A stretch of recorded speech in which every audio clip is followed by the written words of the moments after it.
throwaway account because my wife and her family know my main. So long story short, I, 38M, have been with my wife, Sarah, 36F, for 15 years. We've been married for 10. We've had our ups and downs like any couple, but I always thought we were fundamentally solid. We built a life together, shared dreams, supported each through thick and thin. We weren't perfect, but we were us, and I cherished that. We navigated career changes, family dramas, and the general stresses of life as a team, or so I believed. Looking back, maybe I was wearing rose-colored glasses. Maybe I was so focused on building our future that I missed the subtle shifts in Sarah's demeanor, the slight withdrawal in her affection. I told myself it was just stress, that things would get better, that our bond was strong enough to weather any storm. I was wrong. We've been planning this dream vacation to Japan for over a year. Sarah has always been obsessed with Japanese culture, poring over travel blogs, learning basic Japanese phrases, and watching documentaries about the country's history and traditions. It was going to be a big trip. 2 weeks, hitting all the major cities, fancy hotels, the works. I envisioned us exploring ancient temples, strolling through vibrant markets, and experiencing the unique blend of tradition and modernity that Japan offers. I wanted to see the look on her face when she saw the cherry blossoms in person or tasted authentic sushi in Tokyo. I've been saving up, scrimping, and sacrificing, even got a bonus at work to help cover it. This trip wasn't just a vacation. It was supposed to be our big celebration, a belated celebration of us both having turned 35 the year before, a milestone, a chance to reconnect, and an opportunity to create lasting memories. It was my way of showing Sarah how much I loved her and how much I valued our time together. I wanted to give her the world, or at least a small but unforgettable piece of it. I never imagined that my gesture of love would be met with such betrayal. Last week, I accidentally stumbled upon some messages on Sarah's laptop. I wasn't snooping, I swear. I was just borrowing it to look at a recipe, a surprise meal for her after a particularly grueling week at her job. I imagined her face lighting up when she saw her favorite dish. I grabbed her laptop from the kitchen counter, opened it up, and a chat window popped up. It was with her friend, and let me tell you, my blood ran cold. The words on the screen hit me like a physical blow, each sentence a dagger twisting in my heart. My hands started shaking, and my breath hitched in my throat. I felt like the world had suddenly tilted on its axis, and I was struggling to regain my balance. The room swam, the fluorescent lights buzzing overhead like a swarm of angry bees. A cold sweat slicked my palms and my stomach churned, a wave of nausea rising in my throat. It wasn't just the words on the screen. It was the shattering of everything I thought I knew, the feeling of the ground disappearing beneath my feet. She was talking about how she was excited for the trip, but also excited for some changes, and how she felt like she needed to explore other options. The phrase "explore other options" echoed in my mind, each word laced with a chilling finality. It wasn't a casual remark, it was a deliberate statement of intent, a clear indication that she was already contemplating a future without me. There was even a message about how she'd been talking to this guy at her gym. A guy I'd never met, a stranger who had somehow managed to capture my wife's attention and affections. I felt a surge of jealousy, a primal possessiveness. Who was this guy? What did he have that I didn't? The rest of the conversation was worse. She was complaining about our marriage, saying it felt stale and how she felt like she'd settled. Stale. That word stung the most. Had I become so predictable, so boring that my own wife felt like she had settled for a life with me? Had I failed to keep the spark alive, to nurture the romance that had once burned so brightly between us? The thought that she felt trapped or unfulfilled was devastating. It made me question everything I thought I knew about our relationship, about our shared happiness. I felt a wave of nausea, a sickening realization that the foundation of my life was crumbling beneath my feet. I won't lie, I was devastated. 15 years, and she was just planning on leaving me while we were supposed to be on this amazing trip. The trip I paid for, the trip that was meant to celebrate us. The hypocrisy of it all was staggering. She was going to use my generosity, my hard-earned money, to fund her own escape from our marriage. The betrayal was so profound, so complete, that it left me reeling. I felt like a fool, a naive and trusting fool who'd been completely blindsided by the person he loved most in the world. I didn't confront her right away. I needed to think. I needed to process the information, to make sense of the chaos that had erupted in my mind. I needed to figure out how to react, how to protect myself from the impending heartbreak. But the more I thought, the angrier I got. The anger wasn't just about the betrayal, it was about the years I had invested, the sacrifices I had made, the future I had envisioned. It was about the fact that she was willing to throw it all away so easily without even giving us a chance to fight for our marriage. This wasn't some minor disagreement, a rough patch. This was a calculated plan, a deliberate act of deception that revealed a deep-seated dissatisfaction with our life together.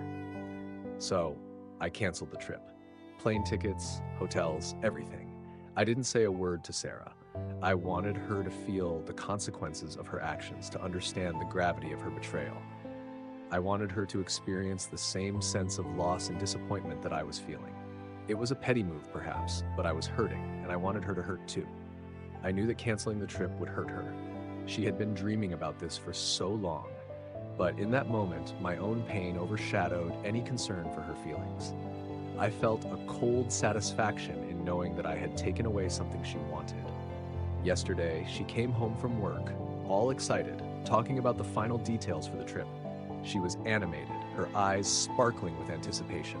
She was discussing which kimonos she wanted to buy and which temples she was most excited to visit. She was completely oblivious to the storm brewing inside me, the anger and hurt that were threatening to erupt. I watched her, a hollow ache in my chest, knowing that her excitement was about to be shattered. I just looked at her and said, "There is no trip." The words came out flat, devoid of emotion, but they carried the weight of my decision, the finality of my broken trust. She was stunned. Her smile faltered, her eyes widened in confusion. "What are you talking about?" she asked, her voice trembling slightly. "I canceled it," I said. "All of it." I wanted to see her reaction, to gauge the depth of her disappointment. But more than that, I wanted her to know that her actions had consequences, that she couldn't betray me without facing the repercussions. Then I told her what I'd read. I recounted the messages, the details of her conversations with her friend, the cold and calculated way she had planned to leave me. I laid it all out, the ugly truth that she had tried to hide. I watched her face crumble, her denial giving way to guilt and shame. She tried to deny it at first, her voice rising in protest. But when I read some of the messages back to her, the evidence was undeniable. She broke down, tears streaming down her face, her body shaking with sobs. She said she was confused, that she didn't mean it, that she still loved me, but it was too late. She's been blowing up my phone, her friends have been texting me, even her mom called. They're all saying I overreacted, that I should give her a chance, that I should forgive her. They're trying to guilt me, to pressure me into changing my mind, but I won't waver. They don't know the full story, the depth of her betrayal, the pain she has caused me. But I'm done. I'm done with the lies, the manipulation, the broken promises. I'm done being the only one fighting for this relationship. Ada, update 1. Sarah moved out today. It was messy. The tension had been building for days, a palpable sense of unease. She had been packing slowly, almost defiantly, as if daring me to stop her. The house felt like a battleground, each room a reminder of our shattered dreams. The silence was thick, punctuated only by the occasional sob from Sarah or the slamming of a drawer. I tried to avoid her, but the weight of her presence was inescapable. The act of watching her pack, the methodical folding of clothes that once represented shared moments, felt like a slow, agonizing unraveling of our life together. I remembered the day we bought that dresser she was now emptying, the laughter we shared as we struggled to assemble it. Now it was just a piece of furniture, a silent witness to our fractured bond. I felt a strange mix of anger and sorrow, a sense of disbelief that this was happening. She tried to take a bunch of our shared belongings, things I paid for. The audacity of it was astounding. She was trying to claim ownership of items that held sentimental value for me. It was like she was trying to erase me, to rewrite the narrative.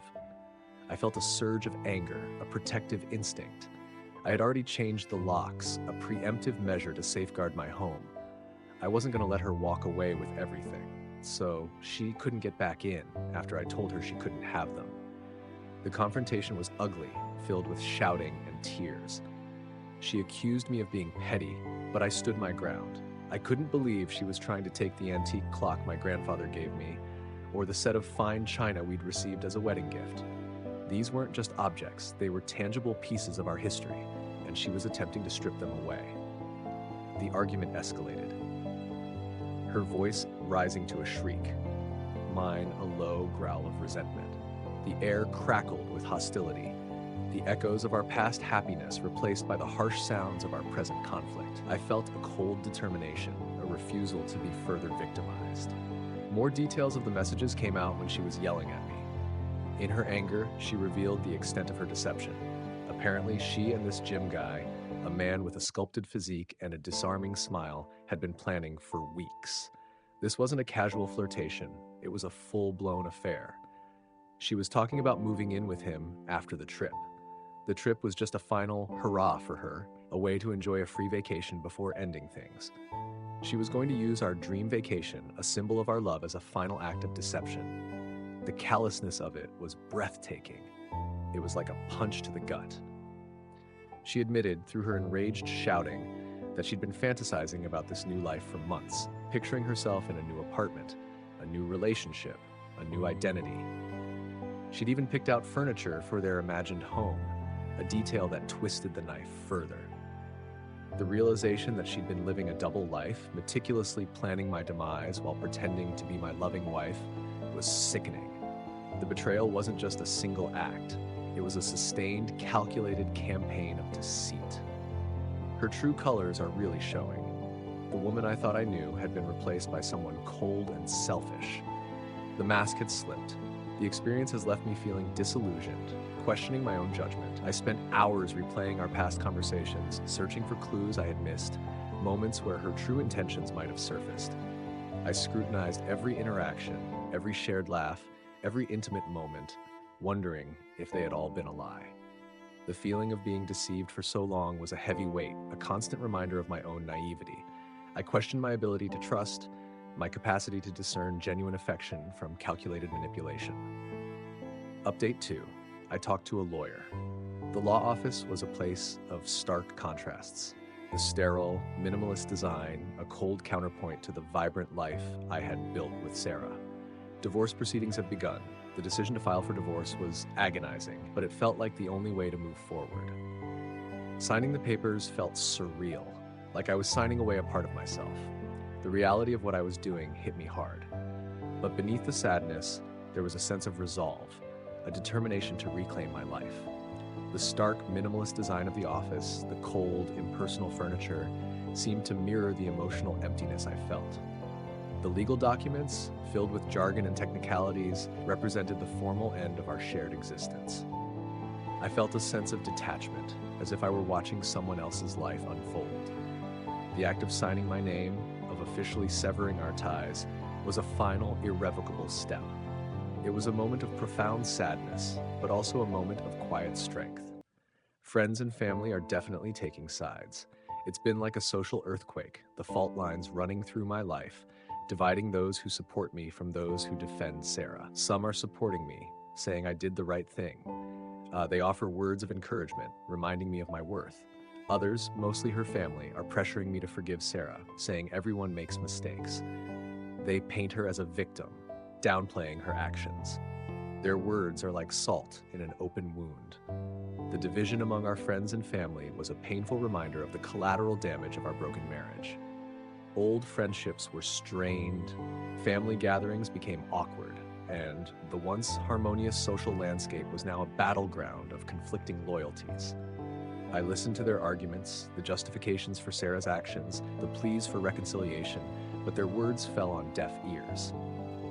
I couldn't reconcile their attempts to minimize her betrayal with the deep pain I felt. It was as if they were speaking a different language, one that didn't acknowledge the depth of my hurt. Found out Sarah has been telling some people her version of the story. She's twisting the narrative to make herself look like the victim, painting me as controlling. She's rewriting history, attempting to manipulate others. The audacity of it is infuriating. She's trying to damage my reputation, to turn people against me. It's a classic tactic, and it makes me sick. She was portraying me as a jealous, possessive husband, someone who had driven her away with my controlling behavior. She omitted the details of her affair, her calculated plans, and her betrayal. She painted herself as a victim of my supposed tyranny, a woman trapped in an unhappy marriage. The lies were so blatant, so far from the truth, that I was left speechless. I felt a surge of anger, a desire to expose her deceit, to set the record straight. It's unbelievable. The level of manipulation is staggering. I'm realizing that I never truly knew the woman I married. The person I thought she was, the person I loved, was just a facade. The realization that our entire relationship might have been built on a foundation of lies was a devastating blow. I questioned my own judgment, my ability to see people for who they truly are.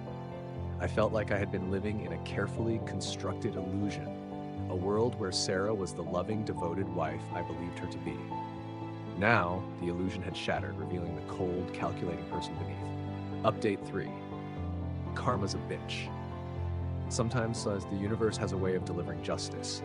In this case, it came in the form of the gym guy's betrayal.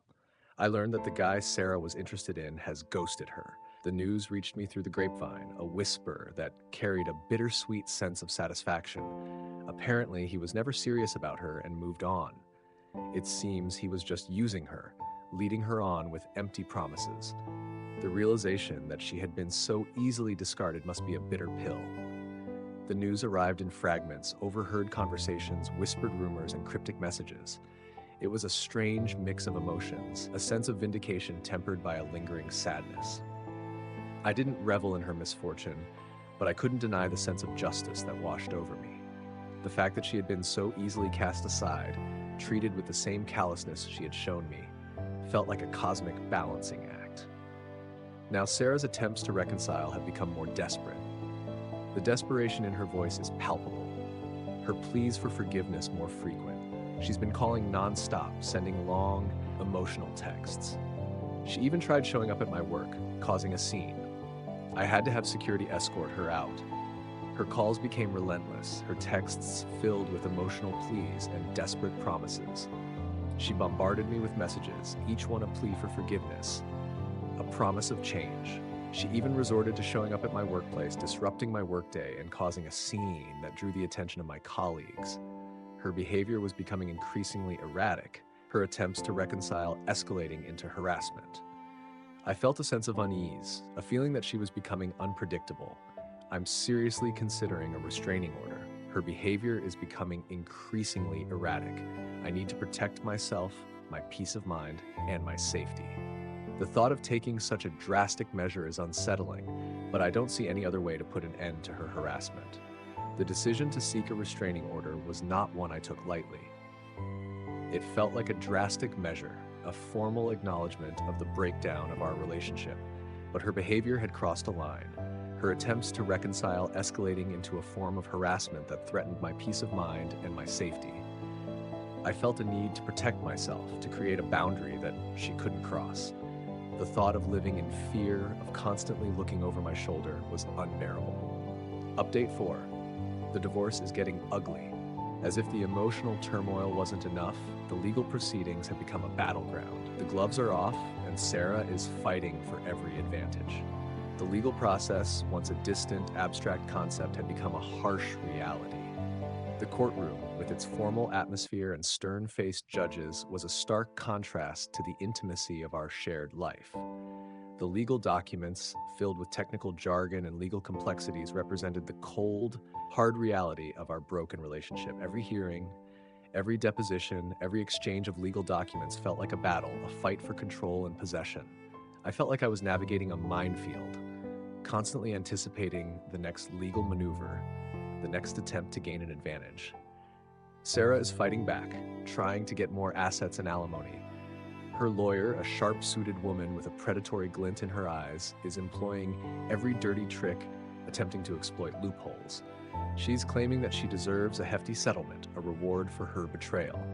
Her lawyer's tactics were relentless, a barrage of legal arguments and procedural maneuvers designed to wear me down. They seized on every technicality, every ambiguity in the law, attempting to exploit any weakness in my position. The The demands for alimony and a larger share of the assets felt like a final act of betrayal, a way to profit from her deceit. It was as if she was trying to extract a financial reward for the pain she had caused, a final insult to add to the injury. The audacity of it was staggering, a testament to her determination to inflict as much damage as possible. Her lawyer is arguing that she deserves a large settlement because she sacrificed her career for our marriage. This is a blatant lie. While she eventually became a stay-at-home wife, it was a mutual decision, not a sacrifice. She never expressed any dissatisfaction with the arrangement until she developed feelings for the gym guy. Now she's using it as leverage. The claim that she had sacrificed her career was a particularly egregious distortion of the truth. We had discussed her career choices, and her decision to become a stay-at-home wife was a joint one, based on our shared vision for our family. She had never expressed any regret or dissatisfaction with the arrangement until she started her affair. Now, she was twisting the narrative, portraying herself as a victim of my supposed control. It was a calculated attempt to gain sympathy and leverage, a way to manipulate the legal system to her advantage. The irony was not lost on me that this sacrifice occurred during the years of her infidelity. During a particularly tense deposition, her lawyer tried to paint me as a workaholic, neglecting Sarah's emotional needs.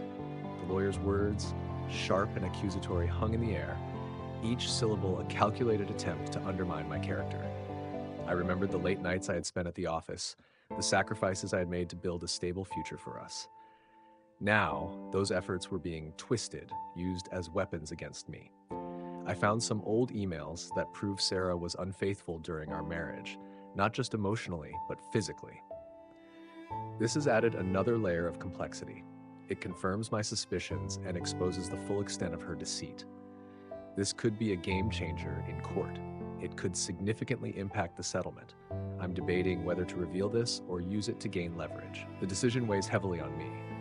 Do I expose her infidelity, potentially causing further pain, or do I use it strategically to protect my interests? The legal battle has become a moral dilemma. The discovery of the emails was a watershed moment, a confirmation of my deepest fears. The evidence of her physical infidelity was a stark reminder of the depth of her betrayal. I was faced with a difficult choice. Do I reveal this information, exposing her deceit and potentially causing further pain, or do I use it strategically, leveraging it to protect my own interests? The decision was a moral dilemma, a conflict between my desire for justice and my reluctance to inflict further pain. The legal battle had become a moral battleground, a conflict between right and wrong, truth and deception. I remember a dream I had, a recurring one. I'm building a sandcastle on a beach, meticulously crafting each tower and wall. But as I finish, a wave crashes, washing it away. Then I build it again, and again it's destroyed. It's a clear symbol of my marriage, the effort I put in, and its inevitable destruction. It's a mess, but I'm determined to see this through. I won't back down. I will fight for what is rightfully mine, and I will not allow Sarah to profit from her betrayal. The legal battle had become a war of attrition, a test of my resolve. I was determined to see it through, to fight for what was rightfully mine. I would not allow Sarah to profit from her betrayal, to use the legal system to reward her deceit. I would stand my ground, defend my interests, and seek justice for the pain she had caused. Update 5. The divorce proceedings dragged on, becoming increasingly nasty. Sarah contested every point, disputing the division of assets and demanding a larger share. Her lawyer was relentless, filing motion after motion, causing unnecessary delays and driving up legal costs.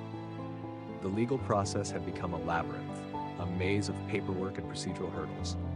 Every motion, every objection, every request for discovery was a battle, a struggle for control. The delays and escalating costs were a constant source of stress, a financial burden that weighed heavily on me. It felt like Sarah was trying to bleed me dry, using the legal system as a weapon to inflict maximum damage. The constant barrage of legal maneuvers was exhausting. The financial strain was immense. I had to dip into my savings to cover the mounting legal fees. Sarah seemed determined to bleed me dry, using the legal system as a weapon. The mounting legal fees were a constant source of anxiety, a financial drain that threatened to deplete my savings. I felt like I was being bled dry, that Sarah was using the legal system to punish me financially. The stress of the financial burden was compounded by the emotional toll of the divorce, creating a sense of overwhelming pressure. I had to make difficult choices to cut back on expenses, to prioritize my financial well-being. The emotional toll was even worse. The constant conflict took a heavy toll on my mental health. I experienced anxiety, stress, and insomnia. I felt like I was drowning in legal paperwork and bitter accusations. The constant conflict was a relentless assault on my mental health. I experienced anxiety, stress, and insomnia, a constant state of unease. The weight of the legal battle, the bitter accusations, and the constant uncertainty created a sense of overwhelming pressure. I felt like I was drowning in a sea of legal paperwork and emotional turmoil, struggling to stay afloat. The constant stress was impacting my ability to function normally, to focus on my work, and to maintain my relationships. Sarah's behavior grew more erratic. She started spreading rumors about me, attempting to tarnish my reputation. She'd send cryptic messages to my family members, hinting at some wrongdoing on my part. The rumors and cryptic messages were a constant source of anxiety, a way to undermine my relationships and damage my reputation. I felt like I was under constant attack, that Sarah was trying to isolate me from my support network. The uncertainty of what she might do next created a sense of unease, a feeling that I was constantly being watched. She even created fake social media profiles to harass me online, posting inflammatory comments. The level of pettiness was astonishing. The online harassment was a new level of pettiness, a way to inflict pain and damage from a distance. The inflammatory comments and fake profiles were a constant reminder of her vindictiveness. I felt violated, exposed, and vulnerable to her attacks. The online harassment was a constant intrusion into my life. The divorce proceedings took a particularly nasty turn when Sarah accused me of domestic abuse. These allegations were completely fabricated, designed to gain leverage and paint me in the worst possible light. The false accusations of domestic abuse were a low blow, a desperate attempt to gain leverage and damage my reputation. The emotional distress of being falsely accused was overwhelming, a sense of shock and disbelief. I had to hire a criminal defense lawyer in addition to my divorce attorney, adding to the financial and emotional burden. She presented false evidence, manipulated text messages, and even staged photos. The emotional distress of being falsely accused was overwhelming. I had to hire a criminal defense lawyer in addition to my divorce attorney. The fabricated evidence and manipulated text messages were a calculated attempt to deceive the court and damage my credibility. The staged photos depicting bruises that never existed were a particularly cruel tactic, a way to create a false narrative and manipulate public opinion. The emotional distress of being falsely accused was overwhelming, a sense of injustice and violation. The stress of the legal battle and Sarah's attacks began to affect my work. My performance slipped and I received a warning. I was constantly distracted, unable to focus. The constant stress and anxiety were impacting my ability to focus on my work, leading to a decline in my performance. The warning from my employer was a wake-up call, a reminder of the consequences of the legal battle. I had to find a way to manage the stress and maintain my focus. Sarah's manipulation extended beyond the legal realm. She began stalking me, showing up unannounced at my workplace, following me home, and even contacting my new girlfriend, a kind and understanding woman named Emily. She'd leave unwanted gifts, send anonymous messages. The stalking and harassment were a constant source of fear and anxiety, a way to control and intimidate me. The unwanted gifts, like a single wilted rose left on my doorstep, and anonymous messages filled with cryptic threats were a way to create a sense of unease, a feeling that I was constantly being watched. The contact with Emily was a particularly cruel tactic, a way to disrupt my personal life and damage my relationships. Emily, though shaken, remained supportive, her presence a source of strength. I had to obtain a restraining order to protect myself and my loved ones from her increasingly obsessive behavior. The divorce process became a long and arduous ordeal, marked by conflict, emotional turmoil, and Sarah's relentless attempts to manipulate and control me. It was a truly nasty divorce, a stark contrast to the love that had once defined our relationship. The restraining order was a necessary step to protect myself and my loved ones from Sarah's escalating behavior.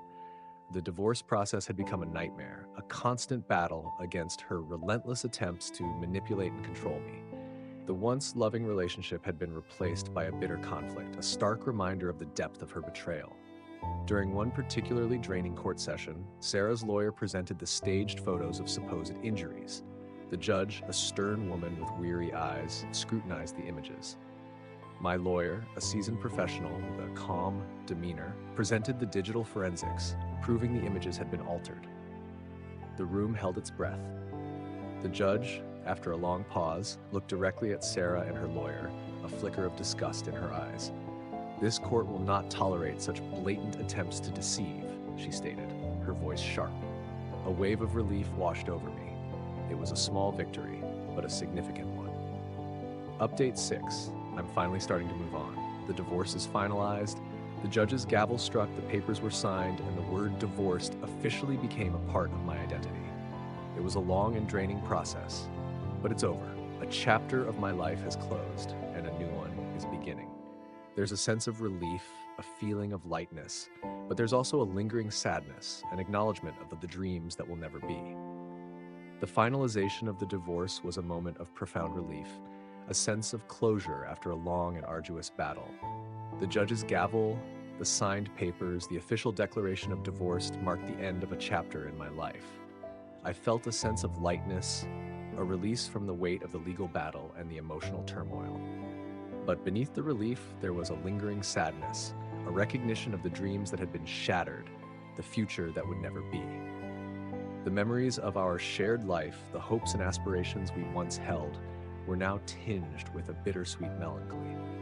I'm focusing on myself now, my hobbies, my career, and my well-being. I'm rediscovering passions I had neglected, exploring new interests, and investing in my personal growth. I'm spending time with friends and family, reconnecting with people who have supported me. I'm prioritizing my physical and mental health, taking care of myself. It's a journey of self-discovery, a process of healing. The focus on self-care was a deliberate choice, a way to reclaim my life and rebuild my sense of self.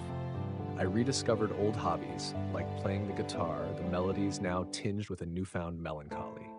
I explored new interests, taking up hiking, finding solace in the quiet solitude of nature. I invested in my personal growth, attending therapy sessions that helped me process the emotional trauma. I spent more time with friends and family, strengthening the bonds that had been strained during the divorce. I prioritized my physical and mental health, recognizing the importance of self-care in the healing process. The journey of self-discovery was a process of reclaiming my identity, of finding joy and purpose in my life. I've even started dating again with Emily. It's still new, tentative steps into a world that feels both familiar and foreign. There's a mix of excitement and trepidation, a cautious optimism tempered by the scars of the past. But it feels good to connect with someone who appreciates me, someone who sees my worth.